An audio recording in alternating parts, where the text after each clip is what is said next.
right, let me know when we're set. I will. I'm just waiting for Zach to give me the okay.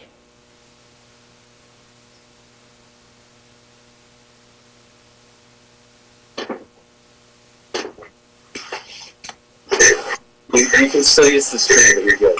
Are we good?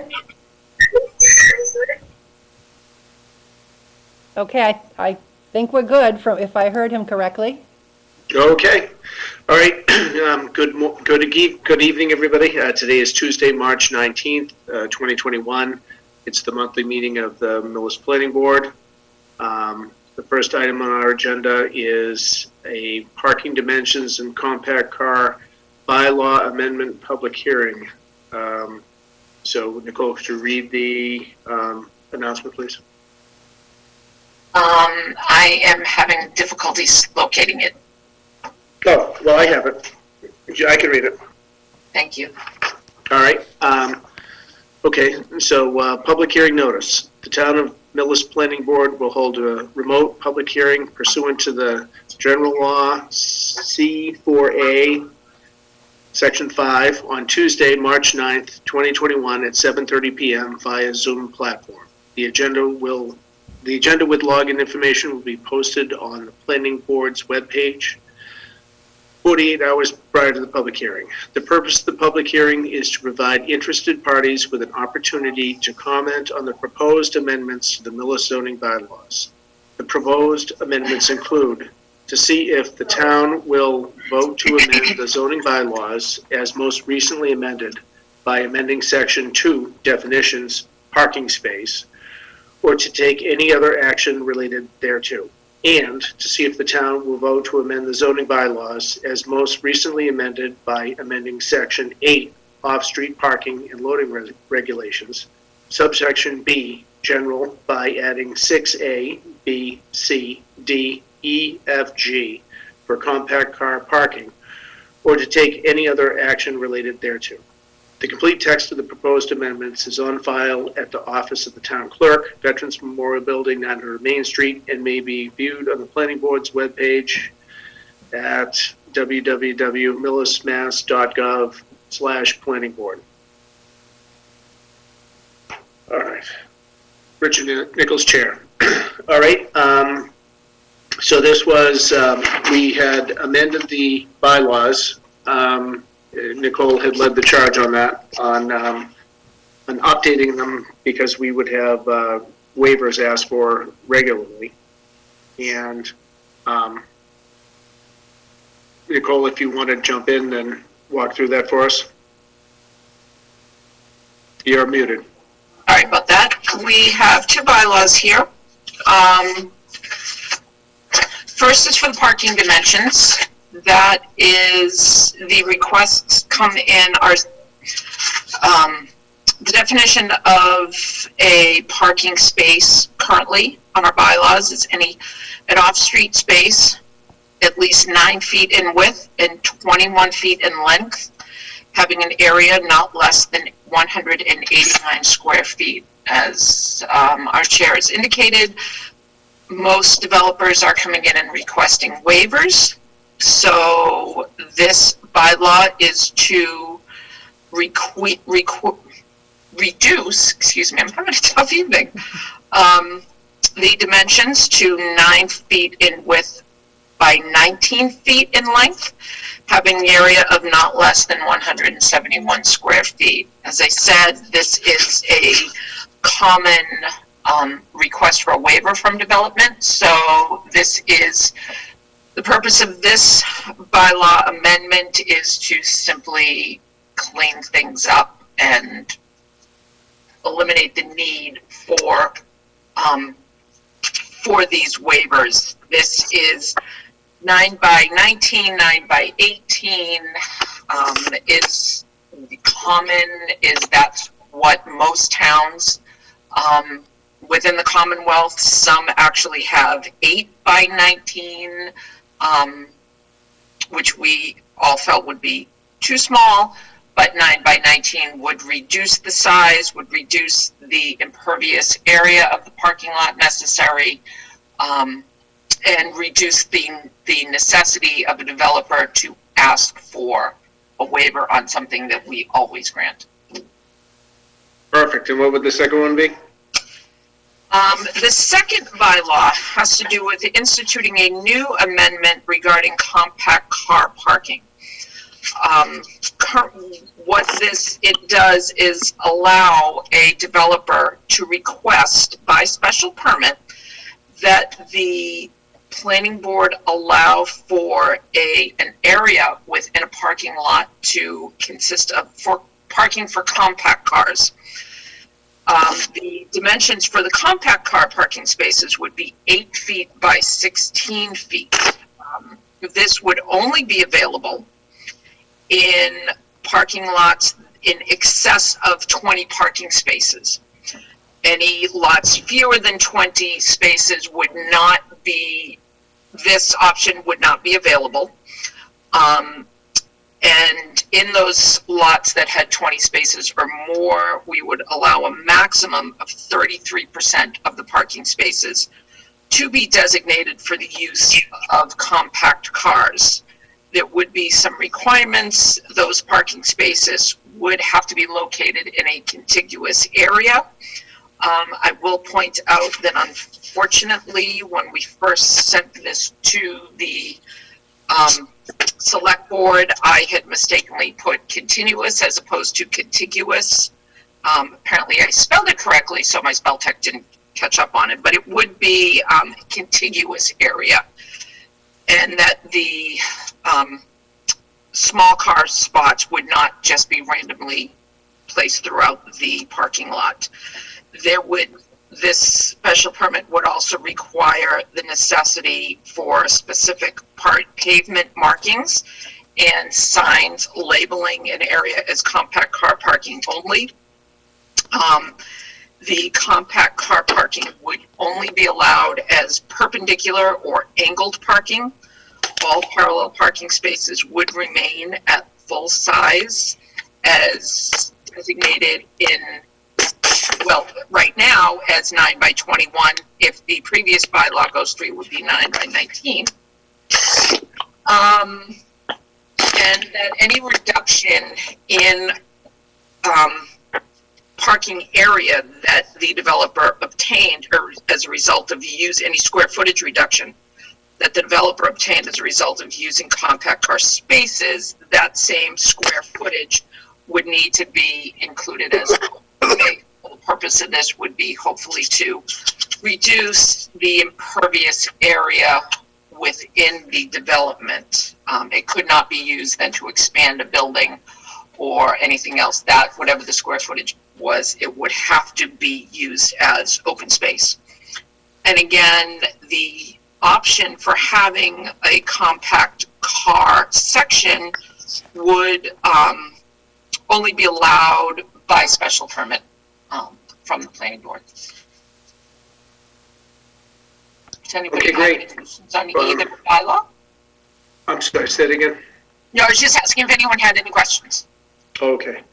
Mr. Chairman? Ms. McGinnis? Yes, thank you for the time. Kathy McGinnis, 78 Island Road. And I would like to speak in opposition to this proposed bylaw. And I'd first off like to mention that Millis is the type of town with families that have SUVs, minivans. The men and the fathers tend to have pickup trucks. And the current bylaw requires 21 feet of length. And I had to put that in inches, 252 inches. And the proposal is to go to 19 feet, which is 228 inches. And this all started because 3 weeks ago I saw an accident at Roach Brothers. Two vehicles just pulled out and backed into each other. And it got me thinking when I saw this bylaw, a Ford Expedition EL is 221 inches. Then let me just remind you, your proposal is 228 inches. A Cadillac Escalade is almost 212 inches. A Tahoe is 211 inches. And then you're getting into the Ford, I'm sorry? Oh, I thought someone said something. You're getting into the Ford F-150s, which the cab can go from 232 to 244 inches. Then you've got the tailgates on the SUVs and the minivans. that are 48 inches in height. When you lift that back, you have a person trying to put bags or maneuvering a baby stroller, or even those long buggies from the store that have for the toddler with a vehicle attached. I just wonder, why are you, you're allowing this? And I'd like to know if you've got any records, or if you looked at the recommendation of the police chief, and if you saw any, if you requested any report of accident reports regarding parking lot accidents, because there are quite a few. Okay, well, I can answer that question right off. So no, we didn't go and look into accidents in parking lots. Part of what we decided to do here was look at other towns and what they're doing. And this is by special permit. So if they're going to if Dunkin' Donuts decided down there to put in, request to put in, 12 compact car, parking spots in there, we would say no, because it wouldn't fit the need. If there is a location like Ann and Hope, which is now no longer Ann and Hope, and they said, hey, we wanted to do compact car, that makes a lot of sense because there's plenty of room. So it's at the discretion of the planning board. And to go into inches, if George pulled up with his truck and trailer, he's like 22 feet long, 24 feet long. So, there's, I would say that we're offering this as an option. It's by special permit, so it's not a guarantee. And I think we'd use our own discretion on whether it made sense or not for that specific location. So I'd leave it up to someone else on the board if they want to have a comment on that. If I may continue, please, first. Sure. Mr. Chair, cars speed a lot in the lanes, between the parking spaces. And to me, you've got someone loading groceries in the back, trying to maneuver with a child in the vehicle. I would recommend that you still leave it as a waiver, because I'm just concerned. How is the town benefiting when you're getting waivers? For many years, when any sort of waiver was granted on the planning board, the developer had to sort of, quote, give back something to the town. And I'm wondering, you might remember the days when it could have been trees or something for the cemetery, and you're giving a developer a gift, and just, what gift is he giving back to the town? And I think if you continue it as waivers, that would, I just think, and again, all the years people have been around, not many folks are in favor of, quote, doing what other towns are doing. We like to keep Millis unique. Their overlay districts that you've done are unique to the town. And, it's great what another town is doing, but like I said, we don't have a lot of smaller vehicles. We have compact cars, and then we have the larger vehicles. And I'm not complaining at all about the compact, although I tend to have to go by like the Victory Lane area, which to me is one of the only on-street parking, angle parking. And those trucks you have to go across the yellow line to get around them. And I just, with all due respect, I think the planning board should stick with the granting of a waiver, and rather than as a special permit. Thank you very much. Okay, well, that was a good point. I mean, hadn't thought of that. So, anyone else on the board have a comment? Mr. Chairman, you're muted.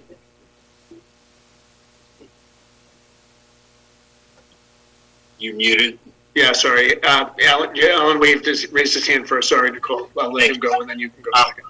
Yeah, I just want to add, Ms. McInnes, that our original consideration was going to be 17 feet. And in considering that the town does have a number of larger vehicles, we opted to go to 19 feet, which is a larger space than other towns in the area. So we did take people's needs into consideration and put people could accept that. Thank you. All right, Nicole? If I could just ask, Ms. McGinnis, is it the, I was just wanted to clarify, it's the parking dimension, amendment, is that what you are referencing, or is it the compact car? Mr. Chair, Kathy McInnes. Ms. Nicole, I have, the compact car is the compact car. You can almost fit two of those in one parking space. But my concern is going from the 21 feet to 19 feet. And I can appreciate Mr. Handel, but when you're bargaining, you always start low and split the middle or something. So it doesn't seem so outrageous. But to me, it's outrageous for the 2 feet. I'm just wondering who this is benefiting. I believe that it allows the developer to put more parking spaces in less space. And if that's what it's all about, and then the other issue I saw was safety versus the green space. I don't, safety should always win out rather to lessen the impervious surface of something. And my last comment is on section G, if I might, Mr. Chairman, to switch around. It says, an equal area of open space shall be provided in addition to the minimum open space required herein. Well, is the open space upland service, or is it swampy? It's not defined. So if anything, you should put something, if you're going to go through with this, you should check and see if town council wants to put some sort of more definitive description of what open space is that you're going to accept. Thank you. Mr. Chair, may I address that? Sure, go ahead. The compact car bylaw is actually, is in addition to the subdivision bylaw, in addition to the off-street parking bylaw. So that is referencing whatever the open space minimum would be within the special permit request. And that would be different depending upon which special permit was being applied for. And that is actually a separate article over the parking space dimension. And no, we did not speak with the chief about this amendment. In addition to simply looking within other communities within Massachusetts, we were also reviewing the requirements and the recommendations as distinguished by the state and by Southwest SWAP. Bob, help me out. SWAP, Southwest. Why am I something planning? SWAP. Advisory planning. Southwest, yeah, okay. Advisory. And that's where we did obtain a lot of the information, actually, for both bylaws. And just one more point, because Millis doesn't have a lot of retail, we were thinking towards, if this is a way to make it more palatable or interesting to people to develop around the town, we'd like to try to get more retail here. And like I said, in the right location, if that helped out, then that's just another point to help us get more tax revenue into the town. Although, like I said, your points were, they were valid points.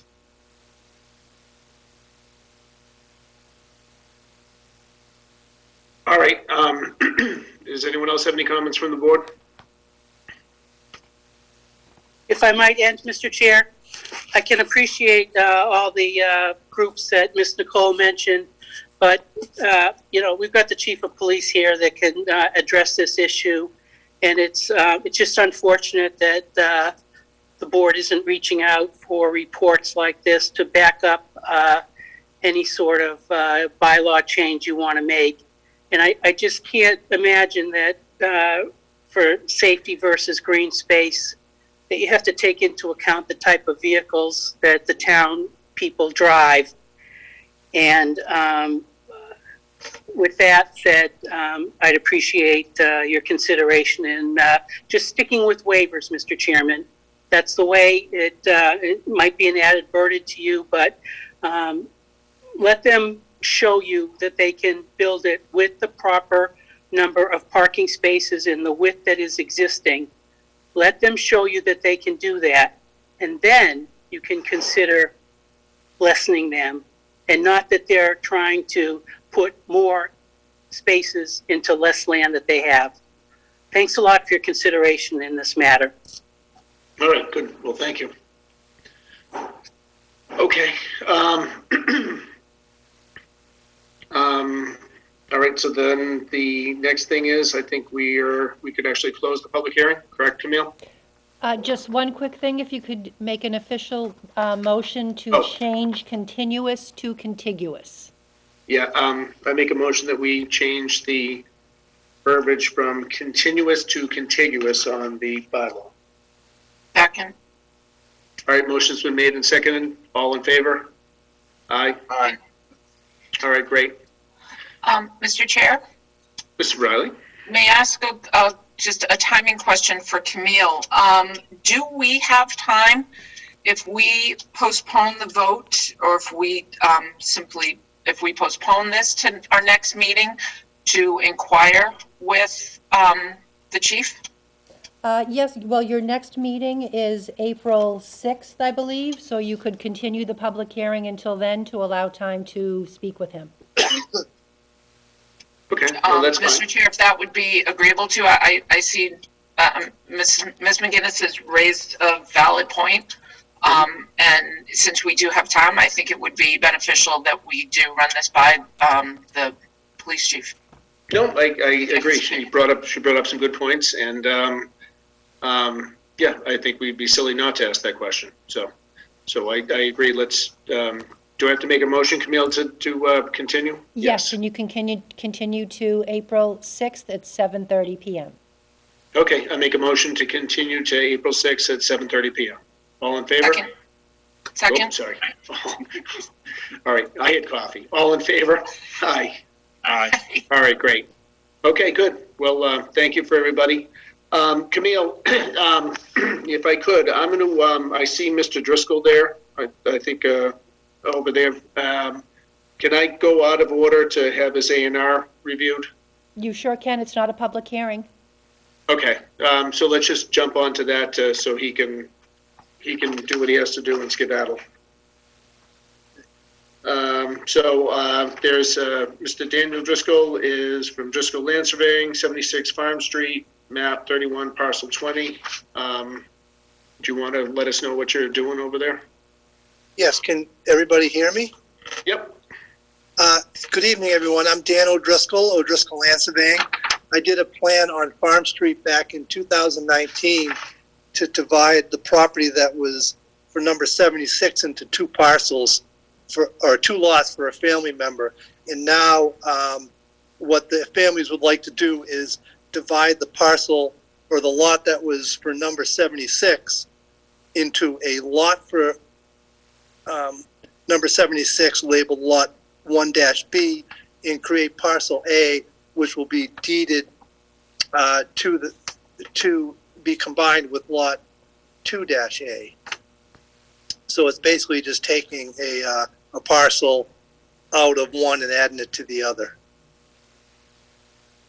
Will all of those end up with the proper frontages and? Yes, they all have the proper frontage, lot width, lot area, perimeter area ratio. So, all are in conformance with the lot requirements. Okay. It looks fine to me. Anyone else on the board have any comments? Josh? Mr. Land? Does it look okay? Not particularly, no. With the preliminary review, I thought the designation and everything was fine. All right, well, it seems like a pretty simple thing. All right, so I make a motion that we approve the A&R plan for 76 Farm Street, map 31, parcel 20. Second. All right, motion's been made and seconded. All in favor? Aye. Aye. All right. Sorry that you'll have to miss the rest of the meeting, Mr. O'Donnell, but That's fine. I really appreciate you taking this ahead of that. So much appreciated, and thank you very much. okay, we're going to tape it and we're going to send it to you. Okay, sounds good. Thanks so much. All right, thank you. Okay, good night. All right, so next on the agenda is large-scale ground-mounted photovoltaic installation bylaw, proposed use table number 20. And Jay, you were going to talk about that for us. Yeah, I mean, I'm happy to talk about it. I had just a couple of comments back to Camille. I don't know if Camille circulated those to you all. I did. Yes.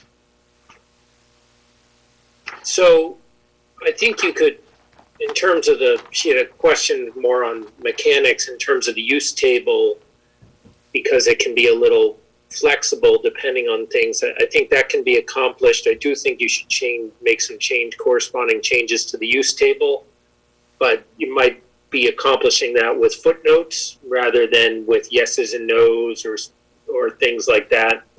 As I understand this here, my only other two comments were, one I'm trying to find the exact provision. I think it was D on the setbacks, where it said waivers, natural site barriers which shall include, without limitation, rivers, upland gradients, and any wetland setbacks required by the Conservation Commission may be considered by the Planning Board as a basis for reducing the 50-foot tree buffer requirement. I assume that is the provision that's been proposed. Correct. So the only question I had is, what was the format for the Planning Board's decision on that? Doesn't call out a process, doesn't call out a public hearing, doesn't call out site plan approval, doesn't call out a special permit. And I'm wondering if you may want to, I know it makes it more cumbersome, but making it a special permit could be something there. No matter what you do, it's potentially appealable. It just would take on a different format, but it also doesn't give you any standards here how the Planning Board decision would be weighed there. So, I mean, you could leave it like this, but it will, if the first time you deny it, people will be wondering, or the first time you grant it, people will be wondering under what standard they could challenge it or how the review would be. So it's just a little bit nebulous there on that. So what would you recommend to add some level of safety in there? What would you do as either to add to that? Well, I mean, the cleanest form of safety, although it's a little bit more draconian, I mean, you're trying to make solar opportunities here to a certain degree. You are expanding the possibility of solar. So to add a special permit to that kind of tilts it back in the other direction, but it is you all granting relief from something. So the cleanest way to do that would be by a special permit. Okay. So I would say I think that, you know, like you said, although it does add another layer to it, I think the level of safety of making sure nothing goofy happens, I think would be something that I would personally be interested in. But what would the board say? Nicole? I would agree. I see Josh agreeing Amending this too. as a special permit. Okay. Yes, if I may, Mr. Chair, it adds because it's already built into our bylaws, the processes whereby we issue these special permits, it already has a built-in, and as was mentioned, it's draconian, but we have a built-in measure that's been instituted for some time. So we already have rules and regulations in place that determine how we can govern and issue these special permits as it applies specifically to this subsection. I think it would really benefit us to do it that way. It's clean. Okay. All right, so Camille, how would we add that? Do we just add E onto that by special permit, or would that be? I would think defer you to can tuck Jay it on that. in there. Yeah, I think it said may be considered by the planning board as a basis for reducing, the or such, and after the word above, such reduction to be pursuant to a special permit. Or, we could tinker with that language a little bit, but I wouldn't stand on much ceremony with it. Okay, so what we'll do is have you will add that in and send that back for us. Yeah. Okay. One thing I didn't mention to Camille, and then there is a larger point I want to get to as well, that I think you may want to consider under 1B,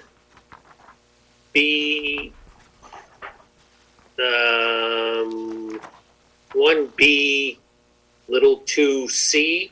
At the very end, it mentions federal regulation.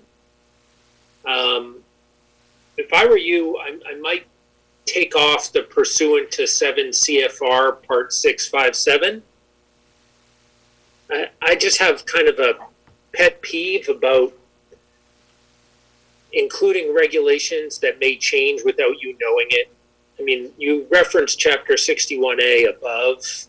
That's easy enough because it's a statute that we see all the time in Massachusetts that isn't going away. Federal regulations are more fungible. So you might want to just take out the pursuant to 7 CFR Part 657 because you're already saying what you're looking for there, including without limitation prime farmlands, unique farmland, and additional farmland of statewide importance identified by the United States Department of Agricultural and Natural Resources Conservation Service. I think that's all you need. I don't think you need pursuant to 7 CFR. All right, so why don't we strike that? We'll strike that that sentence there, so we'll take that out. And the other thing about those is you'd never know if it changed unless someone has got a notification service from the CFR reporting service and is looking at those updates on a periodic basis. So the last thing I want to talk about is the Dover Amendment. So solar is a protected use under the Dover Amendment. So the courts have interpreted, there aren't a lot of court cases on solar under the Dover Amendment. Everyone know what the Dover Amendment is? Mm-hmm. So there aren't a lot of cases for solar. There's certainly a lot of cases for agricultural, religious, and educational. Those are the big ones. A bunch under child care too. So some of the other big protected areas under the Dover Amendment. But those cases are growing. Some of the earlier cases under solar seem to treat solar a little bit differently than, say, the classic educational or religious or agricultural protections, in saying that towns could regulate them more. The more recent cases have pulled that back and said, look, it's the same statute. You should treat this essentially the same way we're treating agricultural, educational, religious. So whatever you put in here, and I've spoken to Bob Weiss about this a little bit, whatever you put in here, you're allowed to regulate reasonably, but you're not allowed to use regulations to nullify. These changes are good because it's reasonable regulation. What I think is probably going by the wayside is like the 24-page solar bylaws that exist out there. I do think it's important to have some kind of bylaw so you can look at things like screening, because I think that's reasonable to regulate, and some other things. But having exacting standards on where you can do it and how much and the absolute bright line tests, probably not super enforceable. Now, I'm not suggesting that you change anything about this bylaw because of the Dover Amendment or anything about the underlying bylaw, because of the Dover Amendment. That stuff is all things we could look at in over time. But I just want the board to know that solar uses are protected. So if we get in a fight with a solar developer over a particular detail, we have to view it through the lens that the discretion that we would normally have for permitting is kind of out the window when it comes to solar, the same way as it would be for a group home or a big educational or religious facility or a big agricultural facility. So, just wanted to make sure that everyone's aware of that as we tinker with these bylaws. They're helpful to have the bylaws. I'm not sure how much, if it comes down to a battle, we can employ the bylaws to say no. We can certainly use the bylaws to shape a project, and we do. But it's just a little bit of an admonition that I give when it comes to solar, because those cases are more frequent now. Okay, but like you said, I think if we have something in place, obviously the developers want to go through the cheapest way to do it. So fighting us in court would not be a cheap way to do it. And if we can do it where we can get reasonable protection and screening and all those things, then I think hopefully they would want to play by the rules on that. Yeah, and developers have actually been really good on this for the most part. I think that partly because some of the margins on solar aren't so great that anyone wants to spend 2 or 3 years in court fighting it, and reasonable screening, and this certainly is pretty reasonable. In fact, it's generous in some respects. I haven't seen much pushback from solar developers. I mean, we've had a couple instances where things get a little tight down the stretch in a special permit or site plan review hearing, but usually people are finding a way to get along. Okay, so I think with that, Jay, you'll get back to us on that language that you're going to change. We'll strike out that one line in there. And then, Camille, if we continue this to our next meeting, you will have enough time to vote on this and get this, if passed, on the warrant? I don't know, because this isn't a public hearing, this is still an informal discussion. Yeah. So I believe you would still have to hold a public hearing on it once it's finalized. And that would mean, recommending it to the select board, then coming back to you folks for a public hearing. So do we have enough time to do that now and have Jay get back to us, or are we going to run out of time? I honestly don't know. I guess we'd have to check with the select board and see how long, when they're meeting next. And is this something, Jay, that you can get to me and I can, within like the next few days? Oh yeah, Camille, this is a tiny change. Okay. So I think the select board is meeting on the 22nd. Okay. So it strikes me, if the board is so willing and wants to think about, what was it, early April you had a meeting? April 6th, yes. Yeah. Town meeting could be as early as May 1st, Yeah, that's right. Well, what you could do is approve the proposed language and pending town council's amendments and see if we can just get it going that way, and then potentially hold the public hearing on April 6th. Okay. So, I can't guarantee it, but you could, Jay, they could do that, make a motion to recommend it to the select board pending your changes? of course. Yep, okay. Yep. okay. So I make a motion that is there any discussion from the group before I make a motion? Go ahead, Doug. Just a question. Well, starting off D, and Jay, this is your area. Why couldn't we simply say that by special exception, or by special permit, natural site barriers, blah blah blah blah blah. Shall. Why couldn't you just add that in there? But whether you put it at the beginning or the end doesn't matter to me too much. So, yeah. I was just looking to narrow the wording down and get it done tonight, if possible. Well, I mean, you have to hold the hearing anyway, so it doesn't matter. Okay. So we're coming back anyway. Right. Anyone else on the board? Mr. Chair, Josh? just one quick question regarding the Dover Amendment. assuming that it ever even becomes an issue, doesn't the planning board or the town in general still have some plenary power discretion to determine like size, setbacks, certain dimensions? How much leeway do we have there? So there isn't a, yes, under the Dover Amendment, regardless of which use is protected, the statute does have some kind of reasonable ability to establish, regulate size, basically size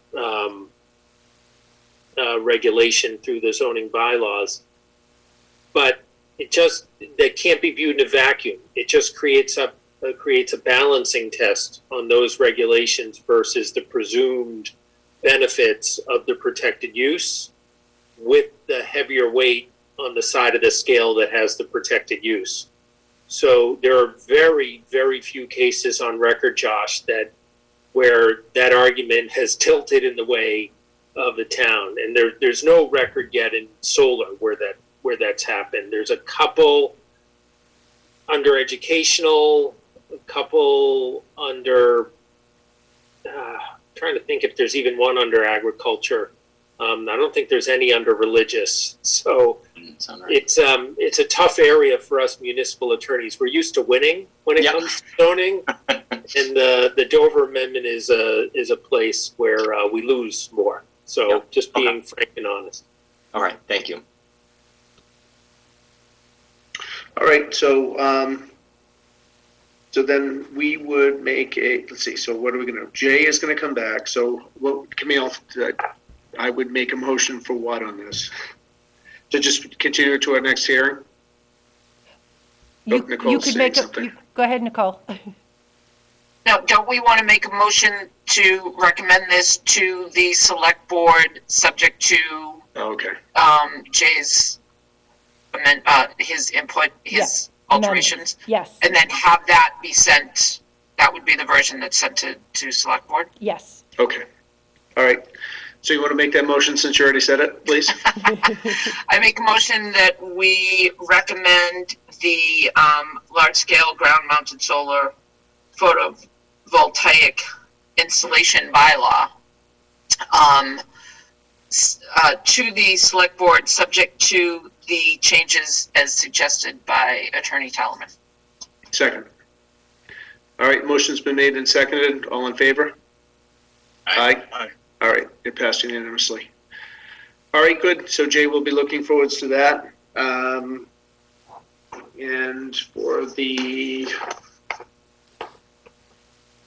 all right, so that, okay, and the next thing, since you're not off the hook, there was an update on the zoning act that the state did, and you're going to translate legalese into English for us simple folk. So, yeah, and did Camille forward our latest memos? We've done like 3 or 4 advisories on this, and we're still expecting that there's going to be more. There's not a lot different for you all if you are doing a new bylaw that touches on any of the, I think it's 8 subject areas, or it would have to solely touch on them, then the quantum of 9 subject areas, then the quantum of vote at town meeting would be reduced from 2/3 to majority, provided that that's the only change in there. You can't be one part, protected part of zoning, and 9/10 part something else. So if it touches on any of those kind of housing related, mixed use related things that are listed, then that's a change. And even then, there's still uncertainty where you would talk to us, to the state, to the select board to talk about what's an eligible location, those kinds of things. Assuming that you don't have anything on the docket for that, and by the way, I was listening to that parking discussion, even though parking reductions are the kind of bylaw that they highlight as only requiring a majority vote, it's only where the parking reductions are essentially a reduction in the amount of total spaces so that you could support more housing. So it has to be tied to that. It's not all parking reductions, but those are the possibilities. Assuming that you don't have any new bylaws, then the other important component is if you have someone seeking an application under an existing bylaw that hits any of the significant areas, then it would switch from a supermajority to a mere majority. And that's, things for multifamily housing within a half mile of a commuter station, obviously not you all. And then an affordable requirement. Then there's mixed use development and centers of commercial activity could potentially be us. Unlikely, but there are things that are out there. Or things where there's a reduced parking space special permit to residential unit ratio requirement. Those are the kinds of things that reduce the supermajority to a simple majority. Those are really the big things that are out there right now as we hit Springtown meetings and start to see some permitting activity heating up. The rest of the stuff is with respect to MBTA communities, whether the MBTA community is served by the commuter rail or a bus line. And that is that there's going to be mandatory requirements to pass certain kinds of zoning if you don't already have it for those communities. But we don't have the guidance yet, and there's no way we'll get that guidance in enough time for any community that would be affected for this spring's town meeting. So that's probably a non-starter, but that'll be a later adjustment and advisory from us. So I don't see it that much as affecting too much of what you're doing. There's a whole bunch of other stuff in that legislation, but it doesn't apply to you all. There's some stuff on housing authorities and a few other component pieces that are geared more to an urban environment. But from a zoning perspective, it's really just the quantum of vote stuff for right now. Yeah, what about on some of it, like they have the accessory dwelling unit, which we already have something like that. Did they make that a little easier to do? I see that as one of them. So that's for new bylaws to pass. If you're passing a new bylaw, that was not, to my knowledge, included within the things that would reduce a special permit requirement from supermajority to simple majority. So, I mean, again, it was really limited to three things: the commuter rail or commuter-friendly developments, the mixed-use developments that have a set aside for affordable housing, or the parking things. Although accessory unit bylaws do have the benefit of getting past town meeting with a lower quantum of vote, they haven't changed the quantum of vote if you have a special permit requirement, is my understanding.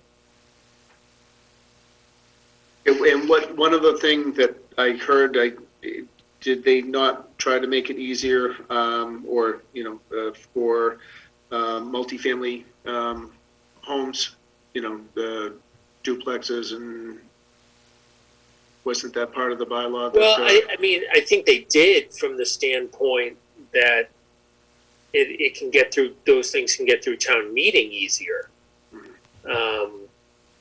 Multifamily housing or mixed use developments as of right in an eligible location. So that would be for us to bring forwards then. If we said, hey, we wanted to have more duplexes in town, then we would have to bring that forwards. And yeah, I think the benefit of what we're talking about here is that let's say on Main Street, because it's kind of the natural area, if you wanted to have some increased ability to have some multifamily housing as a matter of right on the main drag, then I think that the benefit of that is, rather than go for a 2/3 vote at town meeting, which is always daunting, it's a mere majority vote. okay, and then just to be clear, that would be if it was decided that the town had interest in doing that. So yeah. All right, good. Well, future stuff. Good. Well, thank you for running through that I appreciate it. Did anyone else have any questions on that? Okay, good. All right, good. Thanks again, Jay. Appreciate the help. All right, have a great night, everybody. All right, good night. Good night. All right, so next on the thing would have been the A&R, but we already took care of that. So the next item of business would be the approval of the minutes remote from February 23rd, 2021. So I read them, and as usual, they were fabulous. So I make a motion that we approve the minutes from February 23rd. Second. All right, motion's been made and seconded. All in favor? Aye. Aye. Aye. All right, great. I do want to run through the Bob Weiss update for what's happening in the town.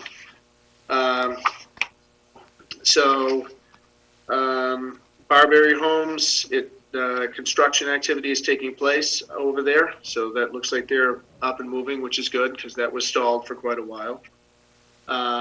Toll Brothers, let's see, Conservation had some flooding issues. Toll Brothers had some cleaning up that they had to do for the spring, and then they're going to be applying to start another phase of clearing over there, or stumping. They've actually cleared. They want to get the stumps out and start preparing more areas to start building houses on. Cannabis Outreach 617 Therapeutics. The developers recently contacted the town regarding water flow information. And Bob, if you could, that's kind of like stalled quite a bit. What can you give us a little update on, other than seeing if we have water, if they're doing anything beyond that? We haven't heard anything yet. No permits.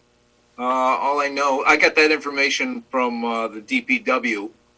So, and I guess that's where it starts. So it's been kind of mysterious. They've been very quiet for the last 6 to 8 months. So as soon as there's a permit applied for, well, you'll probably hear about it. Emil, how long is that permit good for? Because we approved that. That has a lifetime. How long is I'd that? have to look at the decision, but probably 2 years. Okay, so they still have time. Although it goes by fast, so. And I'm not sure, don't quote me on that. I'd have to look at the decision, and I don't have that with me. No, fair enough. See, Adversa Wellness, they have signed their lease. They met with the select board on February 22nd, and the host agreement has been signed. That was, so that's good. They're pursuing that. On the Collett building, they are actually starting to do the installation of the solar canopy, the carport, because Beta went by today and took a look at it and found a couple of issues that they addressed. So that's going to actually start to go up, which is good. On Union Street, the Herman Shoe building, the engineering peer review continues.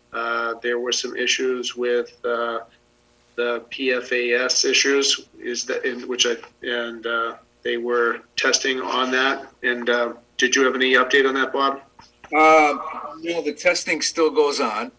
In fact, I talked to Jim McKay a little bit about it today. So we're not sure what is happening over there. The developer themselves have been doing testing, I think, at about 15 to 20 wells. And needless to say, they have some concerns about going forward with the project. So, but everybody's kind of waiting to hear from the next DEP report. And I'll keep in touch with Jim McKay about that, since he's the person who's closest to it. Okay. All right, great. Woodlands, nothing has happened on that. And the DPW building. So the mechanics wash bay foundations have been poured, and I know that they're prepping. They're doing underground plumbing on that right now, and they're getting ready to pour the slabs coming up, I think, within the next couple of weeks. And the steel has been purchased. It's actually sitting in the contractor's yard. So that is proceeding in going forwards in a pretty good fashion, so that's good. 376 Orchard Street, it looks like the appeal period has already ended or ends this week. So they'll be able to go ahead with that.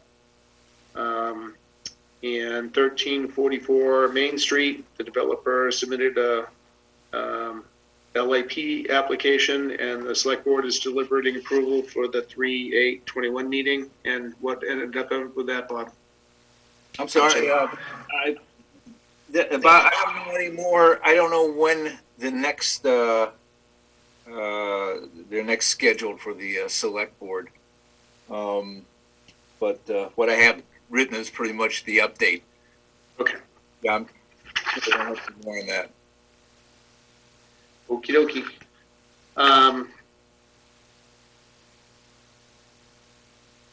So the Town Center Planning Initiative, the town is applying to Mass Development for a real estate technical assistance grant. The request is for assistance in creating a planning process for the town center. The study area lies within Auburn Road, Curve, Union, and Main Streets. The application is under review by Urban Land Institute for decision in March. Right, and we have, basically, I think, the decision is it has been made because we're going to have a meeting, next Monday with, ULI, the Urban Land Institute. And we're starting to go over the documents that they're going to need. But they still, want to know some of the questions that we want to have. So, it's quite possible I may come back, to both the, Economic Development Committee and to the Planning Board and saying, okay, here's what it looks like we want to study in this area. What do we want to, how do we want to go forward?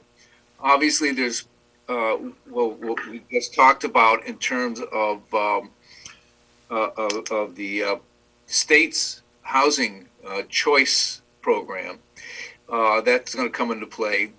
Affordable housing in general in Millis is going to come into play, and the PFAS is also going to affect things because if we have a 98 unit residential development that wants to come into the area, but that may get held up or it may not even happen because of the PFAS, what happens there? So things are really in flux in the area. So the Urban Land Institute does want to know, well, what do you guys want to study? So is this going to be a planning exercise, or is this going to be an economic development exercise? So I will have that conference with ULI on Monday, and then report back to this board on what that plan is going to be about. It sounds like we should be thinking on our own what our thoughts are of what we should be studying for the downtown. Should we be looking towards developing it so we get a bigger tax base, or should we be looking towards, housing? Yes, those are some of the things that we'll need to be thinking about. And the method that they use is really to talk to, well, I think it's fewer than a dozen stakeholders in the area. So, maybe one of the major property owners, somebody from the board, from the planning board, or from the select board. So, it's time to we should start thinking about the town center and what we'd like to see it become. Okay, all right, great. All right, let's see, Bigelow Farm Solar, we just talked about that, and 377 Village Street, the select board had another public hearing on the 8th regarding that. That would be the 61A property, which is the agricultural, and I don't know what I missed that last night, so I don't know what the final, I think they probably just continued that. There was nothing, I would imagine nothing was decided.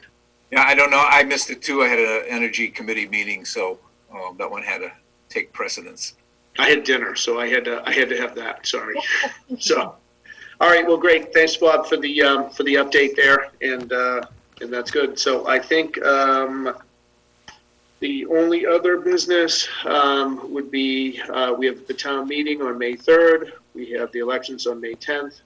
Could we We have schedule the- a May meeting, Rich? Would you mind scheduling a May meeting? Yep, hold on, let's grab that.